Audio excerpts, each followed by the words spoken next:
I have a confession. I used to have a really good sense of style that somehow went out the window because it just was so hard to make time to go shopping. And even doing online shopping and returns, it seriously stresses me out. And that's why I love Armoire, because it lets me rent high quality designer clothing for every occasion and regain my sense of style. Whether you're planning your outfit for a date night, packing for a conference, or in need of a gown for a black tie event, you will be the best dressed person in a room without ever having to brave a fitting room with fluorescent lights, which is my literal nightmare. What I love about Armoire is that the more I rent, the more on point the suggestions get, and Armoire starts to know my style and what will fit well. Right now, our listeners can give Armoire a try and get up to 50% off their first month. That's up to $125 off. Just visit armoire.style/dateable. That's armoire.style, ARMOIRE.style/dateable to get up to 50% off your first month and never worry about what to wear again. Try Armoire today. Before you leave this episode, just a reminder to head over to dateablepodcast.com/programs if you want to get in on our Meeting People IRL Masterclass and see what else we have in store. Hi, I'm Yui Shu. And I'm Julie Krafchick. We're active daters turned dating sociologists. Here to dive into everything modern dating and relationships. Welcome to the Dateable Podcast. Hi, Dateables and Brunchables. Welcome to Brunch Talk by the Dateable Podcast. Happy Sunday, happy brunch, happy it all, and all the fun stuff that's happening today. We want to bring you another question of Brunch Talk where, this is the time for us to answer all the questions you've all emailed in or DM'd in. And these are the questions that you're probably discussing over brunch right now. Such common questions that definitely Julie and I have gone over many, many times before. Yes, and keep them coming. We're getting a lot of really great questions through Instagram DMs, but also hello@Dateable Podcast. That's the best place. Just send them. TBD, we'll probably put something on the website that you can also submit them. That would be a good place too. I think the Brunch Talk has been really fun for us. So it started off as an experiment, but we're keeping it going because people have said they're looking forward to the brunch every Sunday to get their weekend, rolling on that Sunday fun day. So we're going to keep it going. I think people can submit on the website, right? Just a contact form. They can, yes. It would just go to our normal submissions, which I guess is a good call out because we're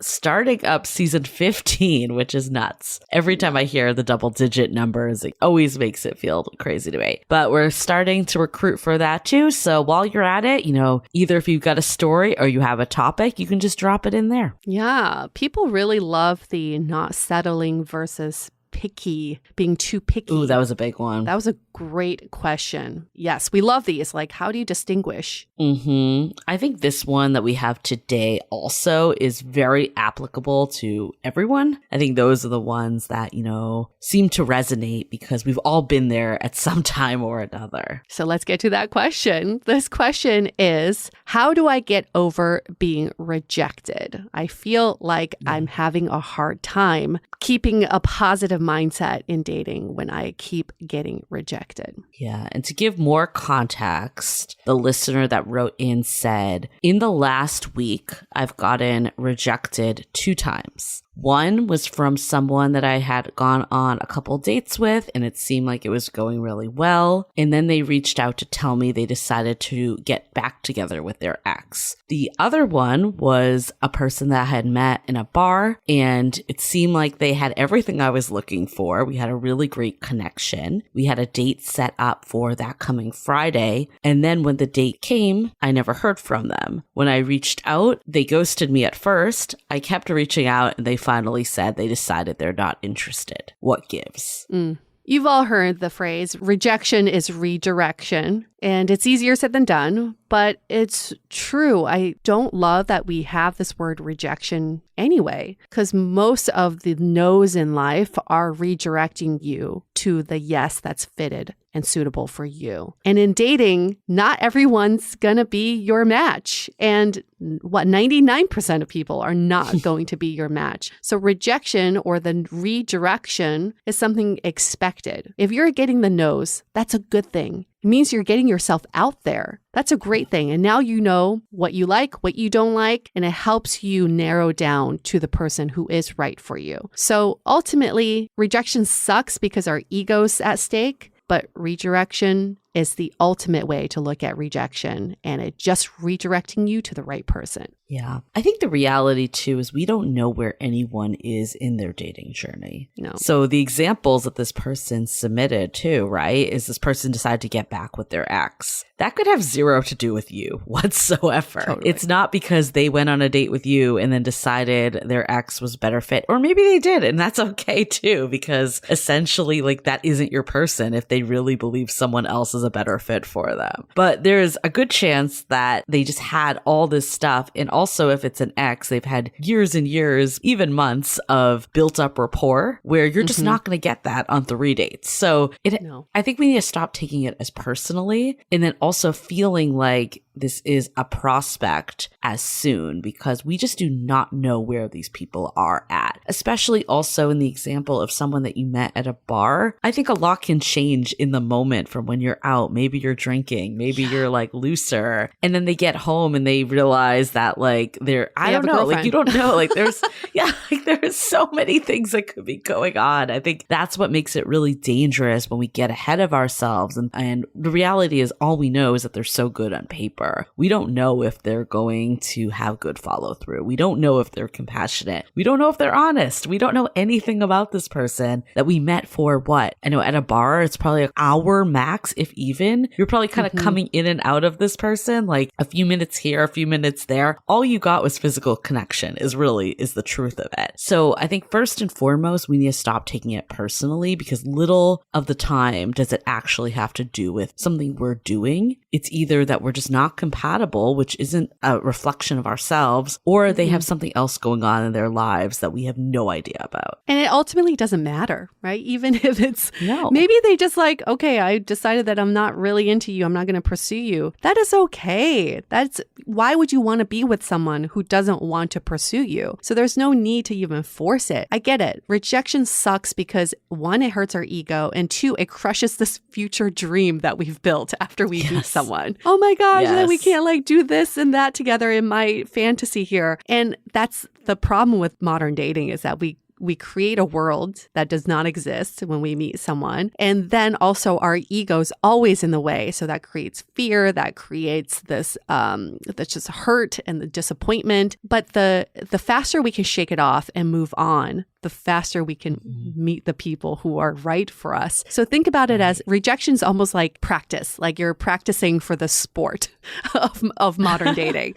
Like those balls are getting to you. Yeah. And then you're like redirecting the balls and like just trying to get to the basket here. So it's a great practice for you, and know that you're not alone in any of this. It's really hard because I know, like, especially when you want a relationship so bad, you want to believe that everyone is going to be the next potential and the prospect. But I think we do, like, I'm thinking back, like, when we met more organically through work or through friends of friends, a lot of times we weren't viewing every single person as like a potential the one. It was more just it evolved over time and we saw how it worked. But today's world, especially with dating apps, you go into a date and you're like, is this person going to be my person or are they not going to be? And it's so like cut and dry after very little time of actually knowing them and seeing how things play out. I feel like almost it's, I don't want to be like discouraging, but it's almost like we can't get ahead of ourselves with these prospects and don't even view them as rejection when they're so low stakes in the game. Like we just don't have enough data at this point to even have this person hold a seat in a piece of our heart, essentially. Yeah, renting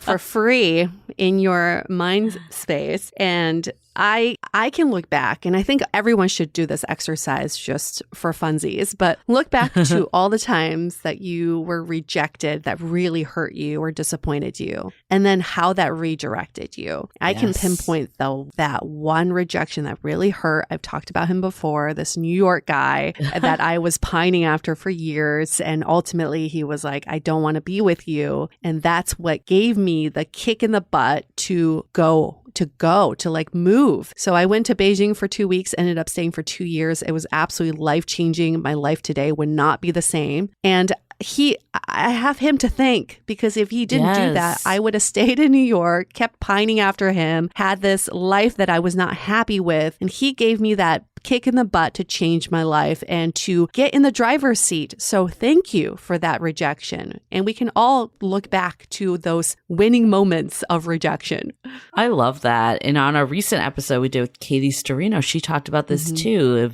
This is like I don't even know if I would say this is rejection, but just even like the fallout of a big relationship when she got divorced. I mean, you can look at it rejection if you really choose to look at it that way. I think, again, a lot of it's how do you reframe what rejection means. But she said she would not have been able to start a company if it wasn't because of this redirection. So I think that's huge. But also, it could redirect you to the right person. I know before I met my current partner, I felt like I got rejected more than I ever had in my entire life. And I think it's because I was putting myself out there more, and I was giving people a chance and being more open with people and not being the first to say, like, I don't think this is a fit. Because in a way, it's a shield when you're the one that's always rejecting. Yes. Because you can't get hurt that way. And I was definitely under that mindset thanks to conversations we'd have on this podcast. I remember one that stands out was when we talked to Logan Ury, who's the director of relationship science at Hinge and wrote a book, How Not to Die Alone, about making the second date the default, in that, first dates are inherently awkward. And, a lot of times like, you don't see the real person on that first date. So I really tried to stick with that. And even if it wasn't fireworks on the first date, I decided that I was going to do a second date regardless, pending I didn't hate being with this person. But other people did not have that same mentality, and they were probably quicker to pass on people because, tons of options out there or whatever. Or maybe I just wasn't their cup of tea, and that's fine when you think about it. But ultimately it led me to my current partner, who we both could recognize like this is the right fit. And what a shame it would have been like if I let that rejection, quote unquote, get me off the apps. Like if I uninstalled the apps because, another person rejected me, I would have missed out on the greatest relationship I've ever had. I mean, right?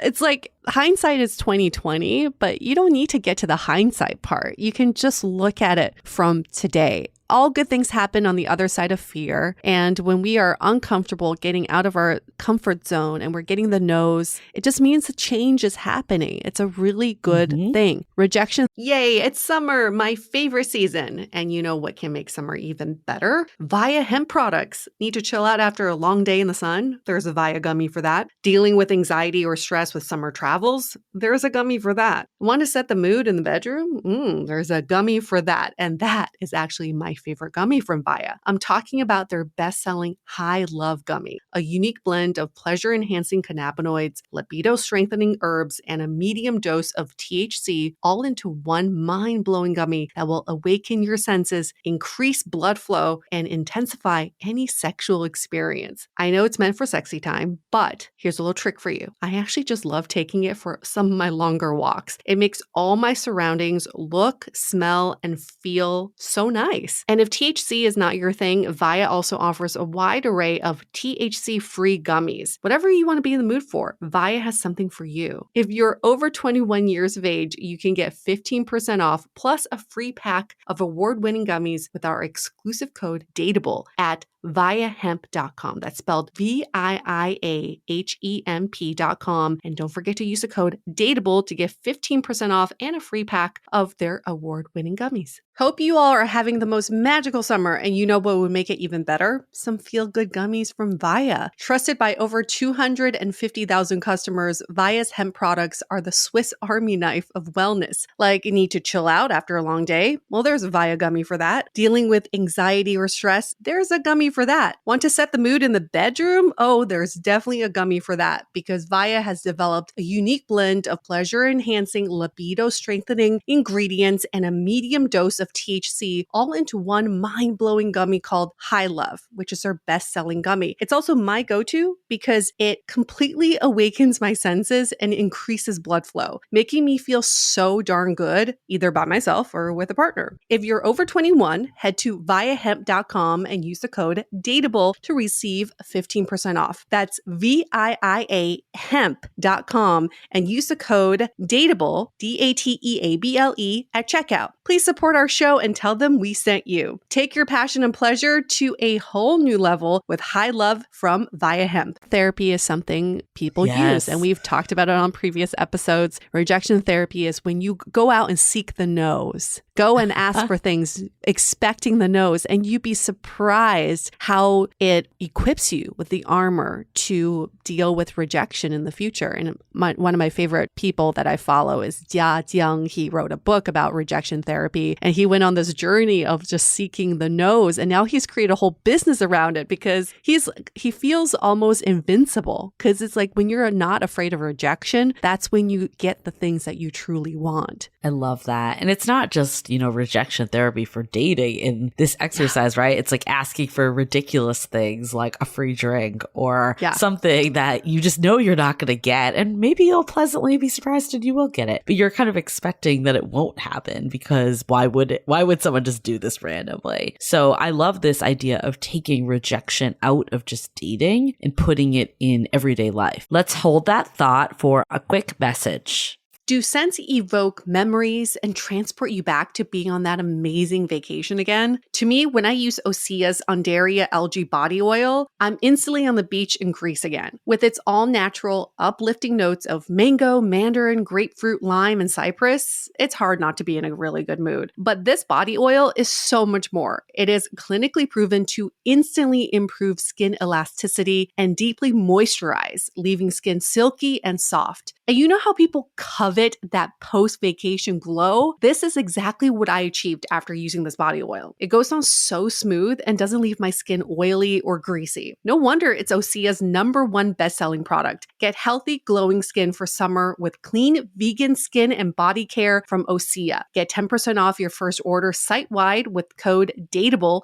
at OseaMalibu.com. You'll get free samples with every order and free shipping on orders over $60. Head to OSEAMalibu.com and use the code DATEABLE for 10% off. Summer has flown by, and I can't believe we're already gearing up for fall. Fall is by far my favorite time of year, from the start of cuffing season to the fall fashion. Luckily, Quince makes shifting your wardrobe a breeze and a little too much fun because of their timeless and high-quality items that allows my wardrobe to stay fresh without blowing my budget. The best part? All Quince items are priced 50 to 80% less than similar brands. I got their signature cashmere sweater and tan for only $50, and I cannot get over the price point for how silky soft the quality is. And I just feel so fancy that I have cashmere in my closet now, and even happier that I got it at that affordable price. By partnering directly with top factories, Quince cuts out the cost of the middleman and passes the savings on to us. And Quince only works with factories that use safe, ethical, and responsible manufacturing practices and premium fabrics and finishes. Make switching seasons a breeze with Quince's high-quality closet essentials. Go to quince.com/dateable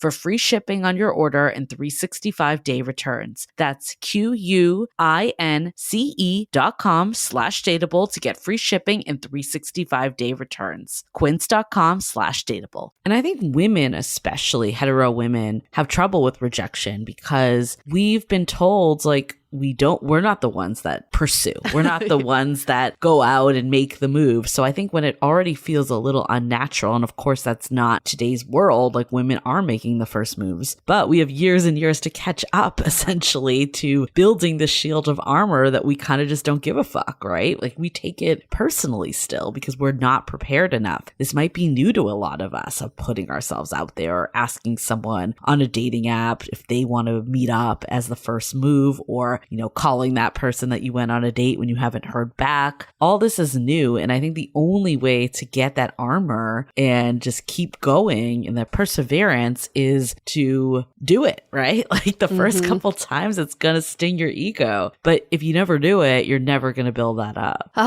Building up that rejection armor. That's huge. And I think that's something we can do all the time. Even if you feel like almost immune at this point, we can still keep working that muscle because it does help us become more brave. And in dating, what we've seen is people are less brave. They're like so afraid of putting themselves out there. And when we have more courage in dating, then we have the courage to get what we want, ask for what we want, and create the life that we want. And that's so empowering to see that. It's all in our control. I think we also need to stop looking at it like, will this person like me? And do they want to date me? Versus like, how do I feel with this person? You want someone that's a hell yeah for you. And a lot of times when we face rejection, right, it's because we don't know where we stand with this person, or things don't feel 100%, but we're going to like try anyways. And I think this is a little contradictory, but I do think it's important to put yourselves out there and try. I think personally, I'd rather hear the no than be unsure. But at the same time, know that if you've already felt, you know, like this isn't secure, then if that person gives you the no, they're actually helping you to find someone that can feel a lot more sure about you. So again, it's not a bad thing when this is happening. It's kind of like, I equate it to like finding a job, right? There's some people that get in this trap of like, will this employer want me? Will they want me? Or the other person that goes in interviewing the employer just as much as they're interviewing them. And I think we need to keep that mentality of like, this is our lives that we're talking about. We're not trying to just like win to get an ego boost. Like we're trying to find a compatible partner where we feel safe and secure and we can build a life with them if that truly is what you're looking for. And if you're not looking at it that way, I think that might be a reassessment too, is am I actually in the place of being ready for a serious relationship, or is there more work that I need to do? And I think if you can start to look at it that way, then rejection doesn't become as much of a thing. It's just clearing the path. As sick as this may sound, there's something really beautiful about rejections where that it does make you feel you really covet the person who is right for you. Imagine if you just didn't get rejections and everybody was a yes, then how do you really treasure the person you're with? And you're like, oh, I can get like everybody, right? But it's because of the no's that makes the yes so much more special. And I think that's why we fall in love, because we think it's not it's not like every day walking down the street, I can fall in love with anyone. It's that this is someone special. This is a special relationship. So again, as sick as that sounds, it's like we need the rejections for us to really treasure and appreciate the yes people in our lives. I love that. I think another piece of it too, in this example that was sent into us, is it stings extra hard when it happens back to back, for sure. Yeah. And some of that is going to be unavoidable. Like that's just some of the part of dating. But I think a big piece of it too is how are you balancing dating with other parts of your life? And how are you vetting these people too? We talked about expectations and, after an hour or one or two dates even, you don't truly know them. So it's some of it is that we just don't know where we stand fully. But another piece too is how are they showing up? Are you the one that's always initiating everything? Are they texting but they're never asking you out? Like that might be a surefire sign that this isn't going to go anywhere. So I think sometimes we just want to see that every prospect is going to go somewhere. We're just kind of throwing shit against the wall essentially. And I think sometimes taking that step back and getting more intentional and being like, okay, I'm only going to go out and use my time for dating on people that have shown up and are pursuing pursuing actually asking me on a date or receptive when I ask them on a date. That's so big. And then you could fill the time. Let's say you had someone in your queue that isn't doing that. Instead of being like, oh my God, I got rejected by this person. It's like, I'm just not going to put that person as a prospect. And I'm going to fill my time going out with friends or being with family members or other people that give me love and joy. Yeah. Because I think sometimes, I know it's like we don't want to miss opportunities while dating, but sometimes being so focused only on dating, it makes it sting that much harder. Yes, because that's what you're only focused on. And so how do you not focus on the no's that much if that's all you're thinking about? Diversifying your interests and your time is so important. Your time is so precious. Yes. The time we waste on people who are not right for us, moping around because someone said no or didn't want to go out with us. It's just time wasted. That time could be refunneled to the people who truly love you in your lives, the things that really matter, cultivating interests and hobbies. It's just like the way we spend our time, and our time is so limited on earth. Think about that. Why do we want to waste it on things that just really don't matter to us in 10 years from now, or even like in a week from now? You're probably going to forget about this. So I just think about this all the time. It's like, if I'm spending my time like currency, where do I want to spend most of my currency here? Yeah, that's such a good point. If the goal of a relationship is to find love and to feel connected to other human beings and to feel seen and heard, I would so much rather funnel that into that existing network you have or building other ways to do it in addition than to give people that simply don't deserve your time that mental energy. I think for me, a big turning point was when I went through like kind of that like heartbreaking breakup, like my first breakup that like really shook me to the core. And I remember after that, I was like, all these people that I went on like 1-2 dates with, I can't believe I even gave them any energy. Like I don't ever want to give any of the like tears or anything. I want to save it for the real heartbreak. And not that I really want that either, but at least like that person that matters. Was someone that had shown up for me and vice versa. It was a relationship. Like these people that you have like these, fleeting interactions with, like I quite frankly just like I wish like that I could take back all that time that I even spent dwelling on them. Oh, no kidding. I wish it was like a tape back time machine or something, like where daters go in and they're like, taking back that guy and that girl and that date and that tier.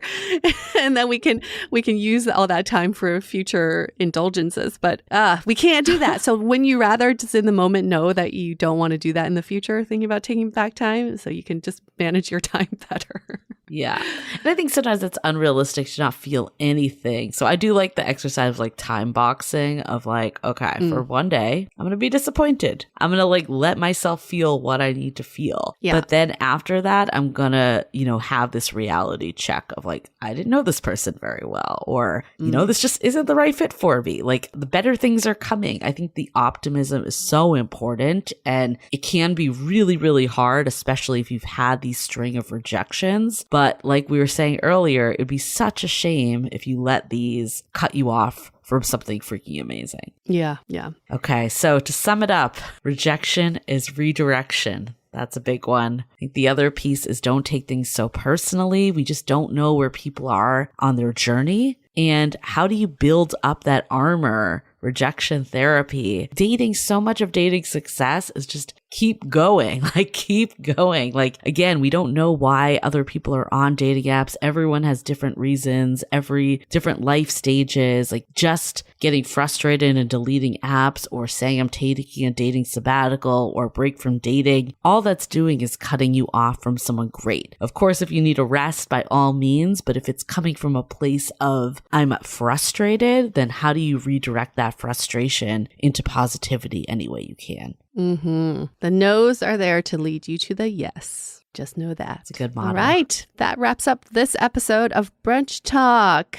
Rejection therapy is a great thing to look into, and send us those questions. We are going to do these every week. So more questions, the better. Thanks again for this question. And we will see you all next week for a Brunch Talk. See you next week. The Dateable Podcast is part of the Frolic Media Network. Find more podcasts you'll love at frolic.media/podcasts. You can follow us on Instagram at Dateable Podcast and visit dateablepodcast.com for access to all the episodes and our premium programs. Also, make sure to subscribe today if you haven't already on Apple Podcasts, Spotify, or your favorite podcast platform, so you are the first to get all the latest episodes. And most importantly, stay dateable.